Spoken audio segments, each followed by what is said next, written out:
Hello boys and girls of grade 6. I am teacher Melinda Hughes, and today for social studies we will continue looking at the family, more specifically the people who came. In our previous lesson we would have examined two of the people who came. One, the Amerindians and the Europeans. In this lesson we will look at the Africans and Portuguese. The Africans and Portuguese. So this is our second lesson based on the family, the people who came. The Africans who came to the Caribbean and Guyana came from the coast of West Africa in the continent of Africa. They were the third ethnic group who came to British Guyana, now Guyana. Some countries that the Africans came from are Congo, Cameroon, Mali, and Gambia. Why were the Africans brought to Guyana?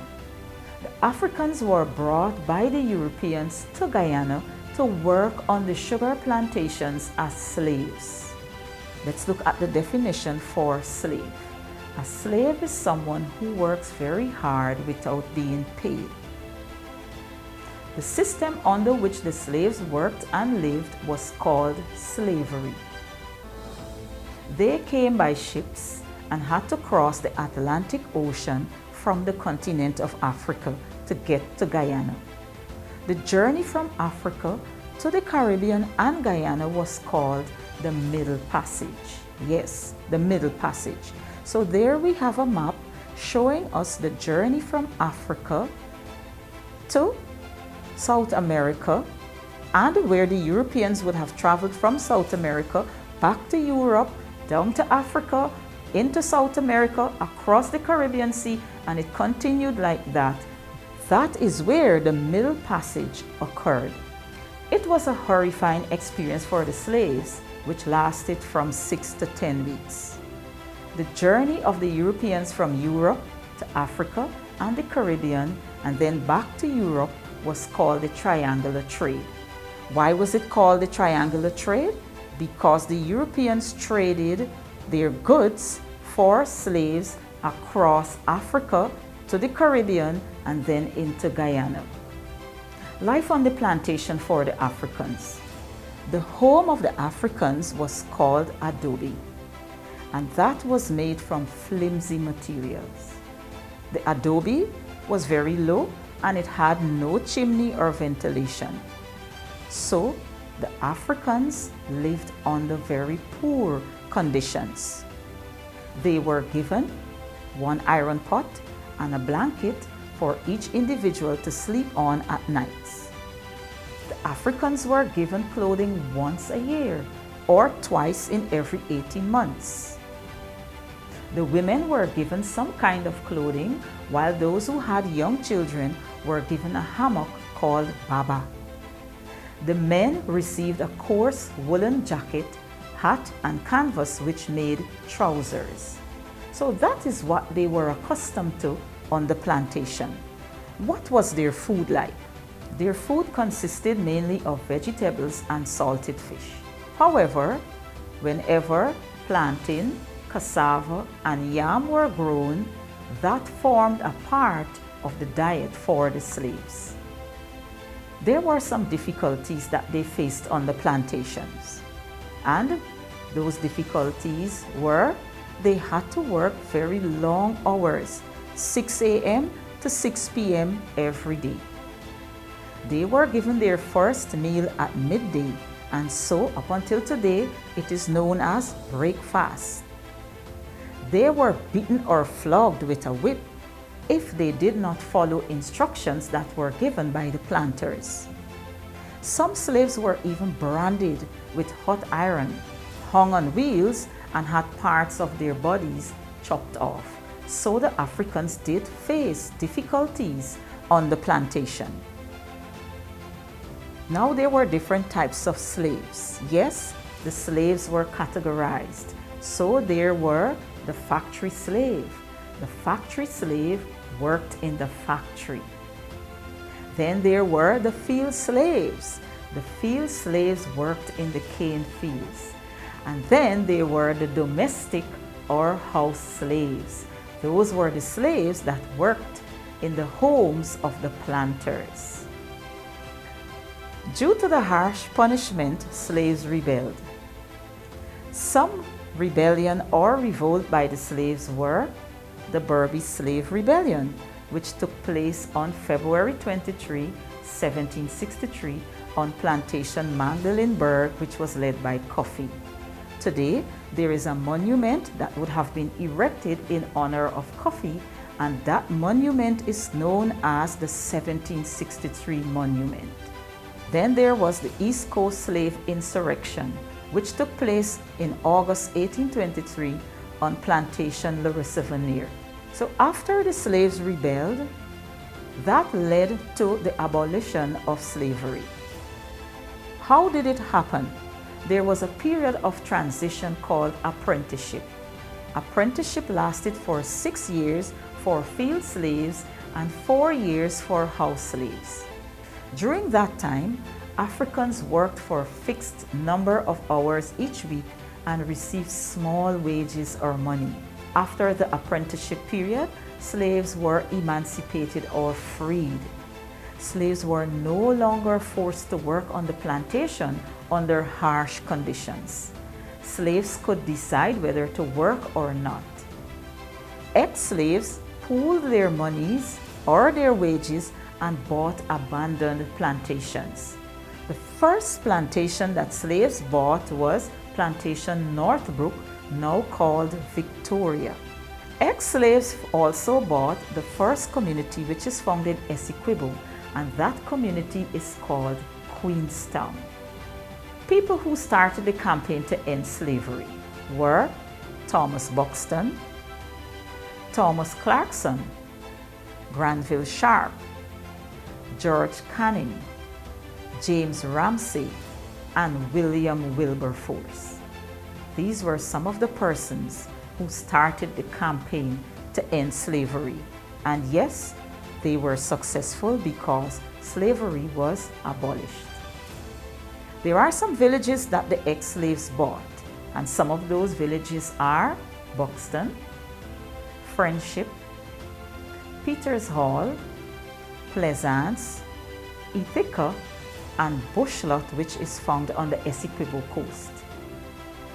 The Africans contributed to the Guyanese society, and so some of the contributions they made are in the form of food, dress, jewelry, musical instruments, and their festivals and beliefs.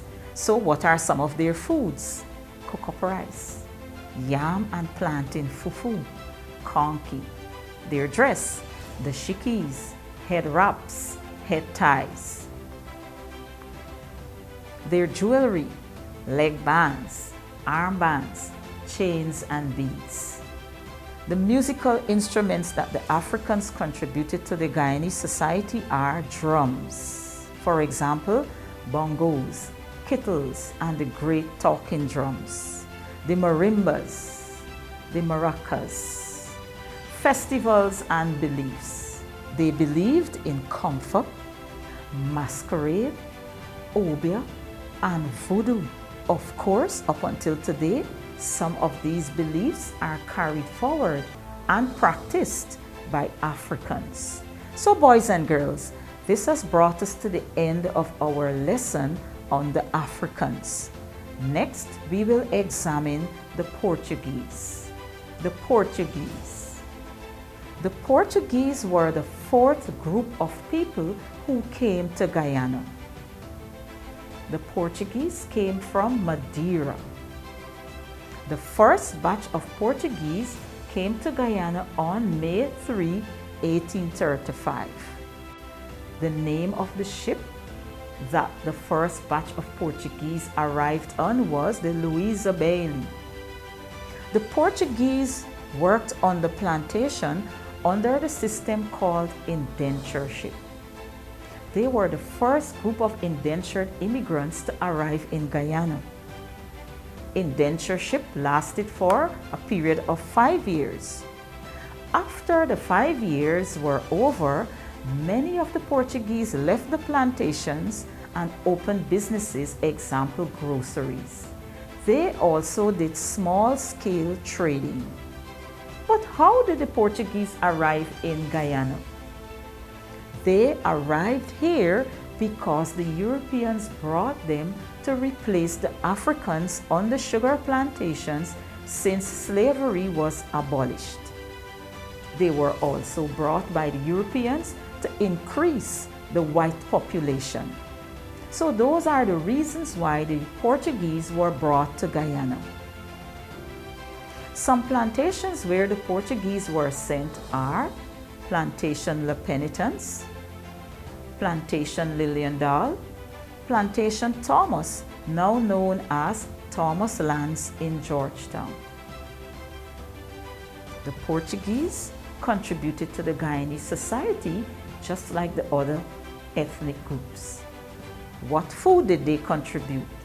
Yes, garlic pork, beef stew, red bean soup, and pancakes.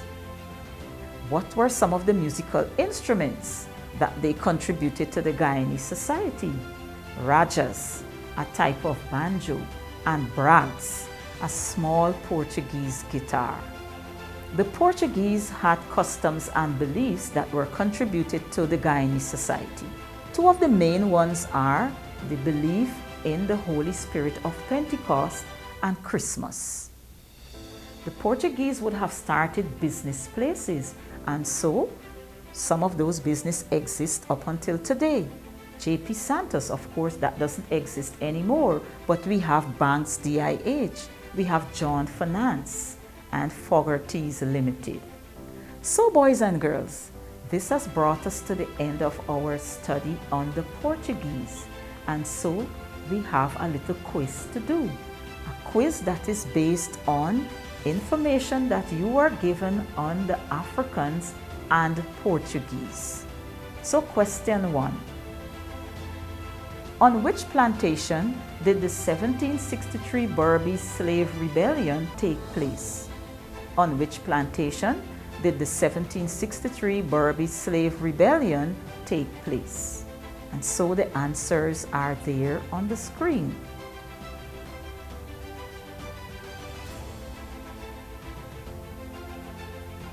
I am sure you would have chosen D, Plantation Magdalenburg. Yes, that's the plantation on which the 1763 Berbice Slave Rebellion took place. Question 2. The first plantation bought by the Africans was? The first plantation bought by the Africans was?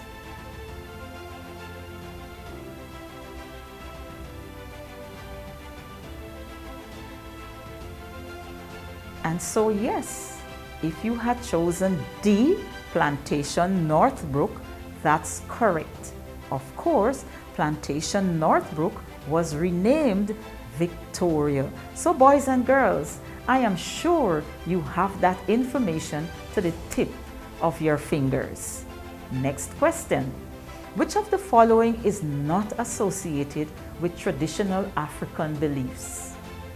Which of the following is not associated with traditional African beliefs?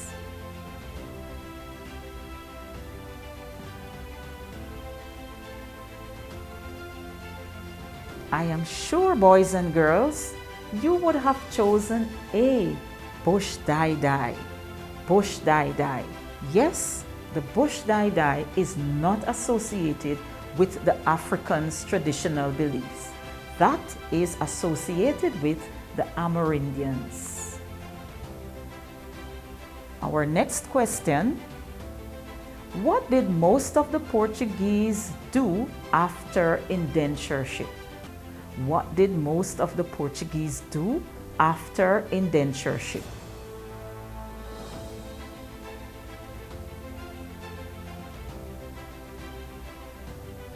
So I am sure you would have chosen B. They opened their own businesses. Yes, the Portuguese opened their own business places after the period of indentureship ended. And our last question for this section is, Which of the following is not a plantation that Portuguese were sent to? Which of the following is not a plantation that the Portuguese were sent to?